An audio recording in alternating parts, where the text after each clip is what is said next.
Hello friends, welcome to यदि investment academy. आज हम एक स्टॉक के बारे में बात करने वाले हैं जो कि बहुत ही चर्चित स्टॉक रहता है मोस्टली, और रिटेल इन्वेस्टर्स का एक प्यारा स्टॉक भी है, राइट, जिसका नाम है आईटीसी, राइट। बहुत अगर हम लास्ट 1-2 साल में देखें तो स्टॉक ने बहुत ही अच्छा परफॉर्म किया है, तो उसके रीजंस हम जानेंगे मेजरली कि क्या ऐसा हो गया। तो 4 एक मेजर रीजंस हैं जो मुझे लगता है कि इस स्टॉक ने बहुत अच्छा performance, specially with respect to the index also और with respect to the even FMCG overall sector also, बहुत ही अच्छा परफॉर्म किया है। तो वो क्यों किया है, तो वो एक मेजर रीज़न।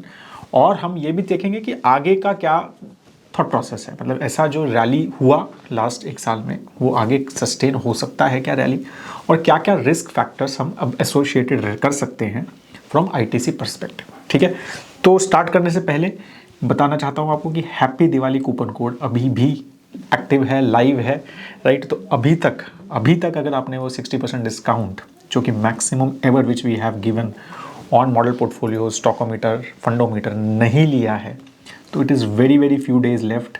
ठीक है, तो प्लीज़ उसको ज़रूर लीजिए। investyadnya.in वेबसाइट पे जाके आपको सब डिटेल्स मिल जाएंगी। अगर फिर भी कुछ डाउट है तो आप हमारे क्या कहते हैं कस्टमर केयर नंबर जो कि वेबसाइट पे अवेलेबल है या व्हाट्सएप नंबर पे भी कॉल या व्हाट्सएप कर सकते हैं। ठीक है, और आपको पता है how we work, we don't partner with anyone. हम बिल्कुल अनबायस्ड, एक ट्रांसपेरेंट आपको अप्रोच देना चाहते हैं। एज अ रिटेल इन्वेस्टर्स को वो बहुत ज़रूरी है, राइट एजुकेशन करना चाहते हैं। तो सिर्फ हमारा जो वे ऑफ अर्निंग है वो सिर्फ सब्सक्रिप्शन के थ्रू ही आता है, and we try to make this products very good for retail investors.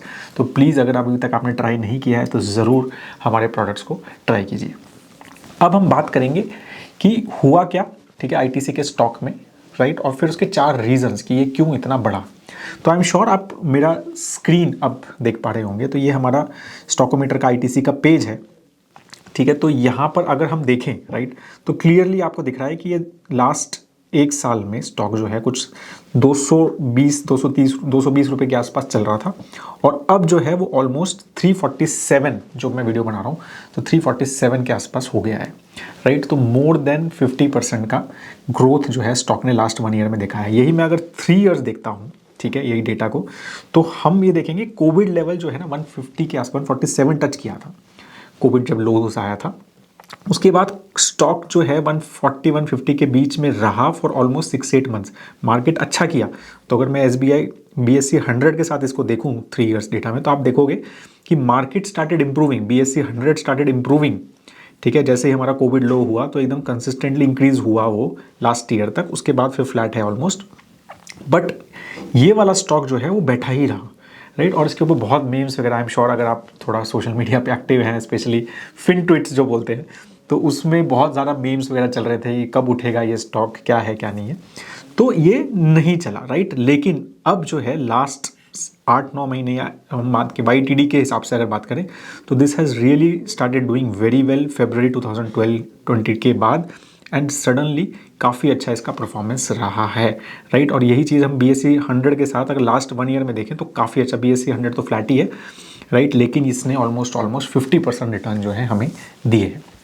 तो क्या कारण रहा, ठीक है। एक तो क्लियरली स्टॉक की री रेटिंग हुई, ठीक है। री रेटिंग का मतलब ये है कि एक एक्सपेक्टेशन जो वैल्यूएशन का रहा इन्वेस्टर्स का वो चेंज हो गया। उनको लगा कि नहीं यार ये हायर वैल्यूड स्टॉक होना चाहिए, राइट। तो वो पहला चीज़ हुआ, और वो हमें पी पे दिखती भी है। अगर हम 1 ईयर पी देखें, राइट, अभी भी तो उसका एवरेज जो है, एवरेज पी अराउंड 19 है, राइट, 1 ईयर पी। 3 ईयर देखें, राइट, तो भी क्या कहते हैं 19 के आसपास ही हमारा 3 ईयर पी है, और हम देख सकते हैं कि वो बहुत ही ज़्यादा नीचे 12-13 पे भी गिरा है, राइट। और ये कैसे यहाँ पर अब जो पी चल रहा है वो अराउंड 25 के आसपास चल रहा है। तो क्लियर री रेटिंग हमें दिखती है कि 19 के पी जो है वो एकदम से यहाँ पर इम्प्रूव होना शुरू हो जाता है, ठीक है। और ये चीज़ हम अगर हम शेयर होल्डिंग पैटर्न में भी देखते हैं तो वहाँ पर भी हमें दिखेगा कि कंसिस्टेंटली लास्ट कुछ टाइम से, लास्ट अगर हम 1 साल में FIIs की होल्डिंग एंड DIIs की होल्डिंग जो है वो कंसिस्टेंटली इम्प्रूव हुई है स्टॉक में, ठीक है। तो ये सारी चीज़ों के हिसाब से क्लियर है कि री रेटिंग जो है वो कंपनी की हुई, ठीक है, और इन्वेस्टर्स ने ज़्यादा पैसा डालना शुरू किया। तो ये हुआ सब क्यों, क्यों री रेटिंग हुई, और क्यों ये स्टॉक जो है सोया हुआ स्टॉक था 1-1.5 साल से, मतलब स्पेशली आफ्टर कोविड, तो सडनली उसने इतना अच्छा किया। तो उसके 4 रीजंस अब मैं आपसे हम बात करने वाले हैं, ठीक है। तो पहला सबसे बड़ा रीज़न वो है इनका सिगरेट बिजनेस, जो कि सबसे मेजर बिजनेस है। आपको पता है आईटीसी मेजरली एक सिगरेट बिजनेस कंपनी है। ऑलमोस्ट आई थिंक 78 to 80% उनका एबिटा जो है वो सिगरेट से आता है, ठीक है। तो वो बिजनेस जो है वो सरप्राइजिंगली बहुत अच्छा कर रहा है। तो ये चीज़ कोविड के बाद अगर हम देखें तो कोविड में तो ऑफकोर्स उस बिजनेस पे इम्पैक्ट हुआ, बट प्री कोविड लेवल से भी वॉल्यूम ग्रोथ इस बिजनेस का काफ़ी अच्छा है। अब यहाँ पर आप चार्ट भी देख सकते हैं जो मैं यहाँ पर दिखा रहा हूँ। तो वॉल्यूम ग्रोथ जो है अगर आप लास्ट 7-8 क्वार्टर में देखोगे सिगरेट बिजनेस का, वो काफ़ी अच्छा रहा। मल्टीपल रीजंस बताए जा रहे हैं इसके। एक तो 2 साल से बजट्स में टोबैको प्रोडक्ट्स पे गवर्नमेंट ने टैक्स नहीं बढ़ाया, ठीक है। तो एक कंसिस्टेंसी आई टैक्स पर्सपेक्टिव में। तो हर बार टैक्स इस पे बढ़ता था, तो वो चीज़ नहीं हुई। तो वो एक रीज़न माना जा रहा है कि भाई उसकी वजह से थोड़ा सा डिमांड बढ़ गया, कि प्राइस नहीं बढ़ा। दूसरा जो है ये भी माना जा रहा है कि काफ़ी ज़्यादा जो है ना इसमें काउंटर फिटिंग, मतलब बाहर से इंपोर्ट होके ये सब प्रोडक्ट्स होते हैं इंडिया में, और जो है मतलब स्मगलिंग होती है और बेचे जाते हैं। तो उस पर भी थोड़ा कंट्रोल हुआ है it seems, specially after Covid. तो उसकी वजह से भी वॉल्यूम्स बात माने जा रहे हैं कि बढ़े हैं। दूसरा, आफ्टर कोविड जैसे जैसे मार्केट्स खुले और ये सब हुआ, शायद, ठीक है, अब इसके ऊपर डेटा तो बहुत नहीं है मेरे पास, बट शायद सिगरेट का जो overall consumption among the masses also increase. तो स्ट्रेस बढ़ा हमारा कोविड की वजह से, क्या हुआ है दैट इज़ टफ टू से। लेकिन ओवरऑल वॉल्यूम इन सिगरेट बिजनेस, जो कि इनका एक कैश काउ बिजनेस था, एक सोया हुआ बिजनेस था, मतलब इन कैश काउ बिजनेस मतलब ऐसा बिजनेस है जो सिर्फ मेजरली इनको पैसा देता है बट ग्रोथ नहीं देता, बट वो ग्रो करने लग गया। अगर वो ग्रो करने लग गया और मेजरली प्रॉफिट्स वहीं से आ रहा है, ठीक है, और वही वो प्रॉफिट ही ये यूज़ करके दूसरे बिजनेसेस को अच्छा कर रहे हैं। तो ये सारी चीज़ें स्ट्रीट को अच्छी लगी, और ये बहुत बड़ा रीज़न था कि ये कंपनी का री रेटिंग हुआ। और सिर्फ इसकी वॉल्यूम नहीं बढ़े, अगर आप बाकी जो कंपनीज़ है, गोदफ्रे फिलिप्स है जो सिगरेट कंपनी है, वीएसटी इंडस्ट्रीज़ है जो, उनके भी सिगरेट वॉल्यूम्स बढ़े हैं, ठीक है, टोबैको वॉल्यूम्स बढ़े हैं। तो ये एक बहुत बड़ा कारण रहा ये कंपनी का री रेटिंग होने का, ठीक है। और ऑफ कोर्स मतलब जिस लेवल पे ये कंपनी थी, राइट, अगर हम 1-1.5 साल पहले देखें तो वो वैल्यू थी उसमें, ठीक है, हमारे पोर्टफोलियो में भी है ये वैल्यू पोर्टफोलियो में। तो इस वजह से ही है क्योंकि क्लियर था कि भाई ये कंपनी बहुत अच्छी है, कैश फ्लो बहुत अच्छे हैं कंपनी के, काफ़ी सारे बिजनेसेस हैं जिसमें ट्राई कर रहे हैं ग्रो करने का। तो री रेटिंग एक्सपेक्टेड ही थी, ठीक है, लेकिन ये एक ट्रिगर था उसका री रेटिंग का, सिगरेट बिजनेस, ठीक है। दूसरा, इनका एफएमसीजी बिजनेस के भी मार्जिन्स इंप्रूव होने लग गए। थोड़ा प्रीमियमाइजेशन किया इन्होंने, नए प्रोडक्ट्स लॉन्च किए कोविड के टाइम पे, जिनको इनको काफ़ी बेनिफिट मिला आगे, राइट। तो काफ़ी सारी चीज़ें इसमें इन्होंने की। प्रीमियमाइजेशन के चक्कर में मार्जिन्स इंप्रूव हो गए। जो एबिटा मार्जिन क्या कहते हैं 6-7 चलते थे लास्ट 5-6 साल में, वो एक कंसिस्टेंटली 9-10 के एबिटा मार्जिन पे ये काम करने लग गए लास्ट 4-5 क्वार्टर में। तो एफएमसीजी प्रोडक्ट्स की भी मतलब ग्रोथ तो अच्छी थी ही, ठीक है, वो पहले भी ग्रोथ ठीक ठाक कर रहे थे, बट मार्जिन्स भी इंप्रूव होने लग गए। तो इसकी वजह से लोगों को लगा कि हाँ यार ये बिज़नेस भी अब स्टेबल हो रहा है, ये भी बिज़नेस प्रॉफिटेबल हो रहा है, जो कि पहले इतना प्रॉफिटेबल नहीं था, ठीक है, बिल्कुल ऑलमोस्ट ज़्यादा पैसा नहीं कमाता था, सिगरेट से ही मेजरली पैसा आता। तो वो एक बहुत बड़ा दूसरा कारण रहा कि एफएमसीजी जो इनका सेकंड सबसे बड़ा बिजनेस है आफ्टर सिगरेट, वो जो है वो इंप्रूव होता हुआ नजर आया, और उसमें मार्जिन्स इंप्रूव होते हुए नजर आए, प्रॉफिट इंप्रूव होता हुआ नजर आया, ठीक है। तो ये भी एक कारण रहा। फिर इनके बाकी बिजनेसेस भी, मतलब hotel business obviously after Covid improved a lot, ठीक है, और पॉजिटिव हो गया, एबिट पॉजिटिव हो गया, क्या कहते हैं लास्ट दिसंबर से, राइट। और अब जो है वो पैड प्रॉफिट भी हो गया। तो वो भी बिज़नेस जो है इनका अच्छा करने लग गया, और उसमें डीमर्जर की भी बात हो गई, ठीक है। बीच में कमेंट्री आई थी कि भाई डीमर्ज भी करने वाले हैं ये अपने होटल बिजनेस को सेपरेटली। तो लोगों को वो भी अच्छा लगा कि ठीक है, एक डिफरेंट बिजनेस है, मतलब इनके ओवरऑल कोर पोर्टफोलियो में डजेंट फिट, तो उसको डीमर्ज कर देंगे तो अच्छा रहेगा, तो वो भी अच्छा। उसके बाद इनका आईटी बिजनेस, तो कुछ अदर बिजनेसेस जो बात कर रहा हूँ मैं, आईटी बिजनेस जो है इनका, एक पता है इनकी आईटी कंपनी भी है, आईटीसी इन्फोटेक के नाम से आई थिंक।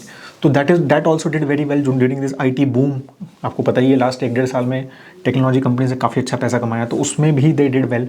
तो उसमें भी कंपनी इनकी जो आईटीसी इन्फोटेक है दैट डिड वेरी वेल, ठीक है। इवन फिर इनके एग्रोकेमिकल जो इनका बिजनेस है, एग्रीकल्चर जो है बिजनेस है, उसमें भी they did very well, not agrochemical sorry, agriculture business है इनका, एग्री बिजनेस है, तो उसमें भी दे डिड वेरी वेल, ठीक है, क्योंकि कमोडिटी प्राइजेज इंक्रीज्ड ग्लोबली, और क्या कहते हैं, तो because of Russia Ukraine war, तो उसमें भी they sold and they exported lot of wheat and everything, ठीक है, to the other countries, and they really did very well. तो अगर आप Q1 FY23 में देखोगे तो इन्होंने कुछ 7,000 करोड़ रुपए एग्री और पेपर बिजनेस में अपने कमाए हैं, जो कि हाईएस्ट एवर क्वार्टर रहा, मेजरली बिकॉज ऑफ एक्सपोर्ट्स। फिर वो गवर्नमेंट ने कुछ रिस्ट्रिक्शन डाल दिया एक्सपोर्ट्स पे और फिर वो वापस आ गया, but that also did very well for some time.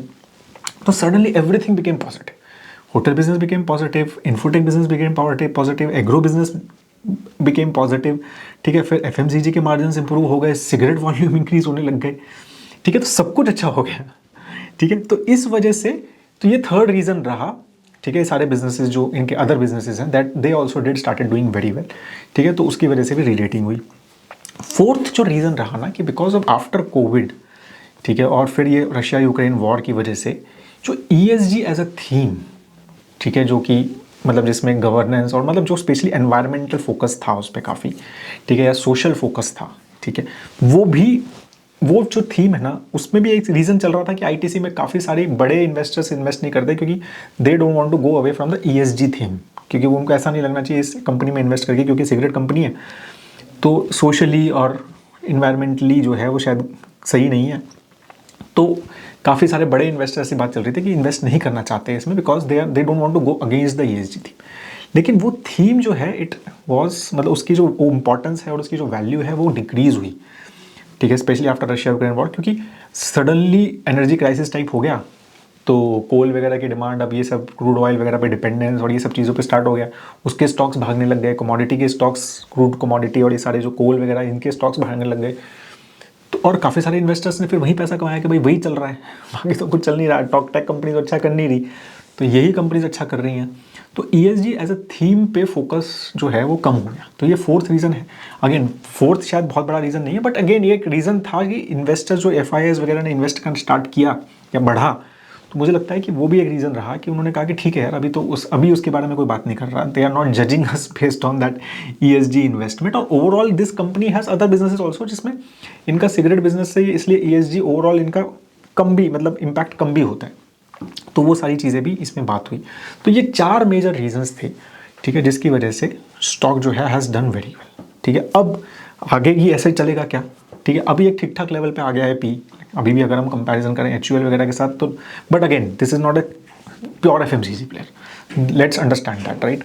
तो आगे भी ऐसे जाएगा, तो ये बहुत अगेन मेरे को लगता है कि बहुत बड़ा इसका रीज़न जो रहेगा वो एक तो सिगरेट वॉल्यूम रहेगा, क्या वो ऐसे ही इम्प्रूव होते रहेंगे, ठीक है। और ओवरऑल अगर एक्सपेक्टेड जो कि मतलब ऐसे नहीं है लोग मार्केट को, लेकिन अगर ये ऐसे ही इम्प्रूव होते रहे जो इनका टोबैको वॉल्यूम्स है, तो that will do really well. Exports में भी they are focusing a lot, exports भी इनका भी 20-22% का रेवेन्यू आता है। तो अगर वो भी इम्प्रूव हो रहा है तो that can also lead to a bigger rally in the future, ठीक है। FMCG बिजनेस के मार्जिन सस्टेन हो सकते हैं क्या और इम्प्रूव हो सकते हैं क्या, क्योंकि उनका मेजर फोकस उस बिज़नेस पे है, तो उसमें प्रीमियमाइजेशन वगैरह जो चल रहा है इनका, तो उस बिज़नेस पे भी काफ़ी इम्पैक्ट मतलब फोकस रहेगा, ठीक है। फिर demerger I don't know infotech business का, और ये जो मतलब थोड़े से डिफरेंट बिजनेसेस हैं जो इनके होटल बिजनेस का, वो सक्सेसफुल होता है, करते हैं, नहीं करते हैं, तो वो सारे रीजंस, वो सारी चीज़ें देखने वाली रहेंगी अगर हम नेक्स्ट 1 साल की बात करें तो अगर वो सब चीज़ें होती हैं तो फिर ये सस्टेन रह सकती है रैली, ठीक है। ओवरऑल लॉन्ग टर्म में स्टॉक इज़ वेरी गुड, ठीक है, क्योंकि क्या कहते हैं मतलब एक बेसिक हमारी FMCG की नीड जो है वो करता है, और हम एक कंजम्पशन ड्रिवन इकोनॉमी है, कंजम्पशन इंडिया में बढ़ रही है, तो वो चीज़ एक, और ये बिज़नेस क्लियरली है कि भाई सिगरेट बिजनेस का, कैश कॉ बिजनेस को ये इन्वेस्ट करते हैं FMCG बिजनेस में और एक अच्छा डिविडेंड भी देते हैं, तो उस हिसाब से एक लॉन्ग टर्म के लिए अच्छी बेट है कंजर्वेटिवली या मॉडरेट इन्वेस्टर्स के लिए। बट अगर हम शॉर्ट टर्म के हिसाब से भी बात करें तो ये फैक्टर्स प्ले करेंगे कि ये स्टॉक जो है आगे फिर से रीरेट और रीरेट होता है कि क्या अपने पीयर्स के लेवल पे जाएगा या नहीं जाएगा, टफ टू से, बट अनलाइकली कि ये मतलब HUL या नेस्ले लेवल पे जाएगा फ्रॉम PE परस्पेक्टिव। बट हाँ, इसके ऊपर जा सकता है अगर ये सारी चीज़ें प्ले आउट होती हैं। तो अगर आप इसका डिटेल एनालिसिस देखना चाहते हैं तो आप क्या कहते हैं स्टॉकोमीटर पे देख सकते हैं, हमारी रेटिंग्स वगैरह हम हर क्वार्टर में रिव्यू करते हैं, मतलब वैसे तो डेली रिव्यू करते हैं बट रिजल्ट्स के बाद तो बहुत डिटेल रिव्यू होता है, वहाँ पर आप पूरा उसका प्रोज एंड कॉन्स हर फैक्टर में कंपनी के देख सकते हैं, क्वार्टरली रिजल्ट्स का एनालिसिस देख सकते हैं। तो बहुत सारा डेटा आपको जो है वो स्टॉकोमीटर में मिलता है। और अगर आप आपको हमारे ये 2 मॉडल पोर्टफोलियोज़ में भी है।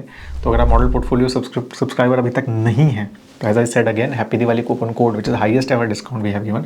और पता है आपको एक और चीज़ जो पहले नहीं बताई मैंने, कि अगर आप अभी सब्सक्राइब करते हैं ना हैप्पी दिवाली कूपन कोड के साथ, तो आपको एक फ्री ई लर्निंग कोर्स भी मिलता है। तो मॉडल पोर्टफोलियो सब्सक्राइब करोगे तो एक स्टॉक मार्केट का ऑलमोस्ट आई थिंक 9-10 आवर्स का एक कोर्स, जिसमें हमने परिमल और मैंने मिलके मेजरली वो पूरा कोर्स बनाया है, जिसमें स्टॉक मार्केट आपको बेसिक्स बहुत अच्छे से समझ आएगा।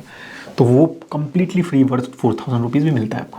ठीक है, तो ज़रूर आप सब्सक्राइब कीजिए अगर अभी तक नहीं किया है तो। Have a great time ahead दोस्तों, जय हिंद।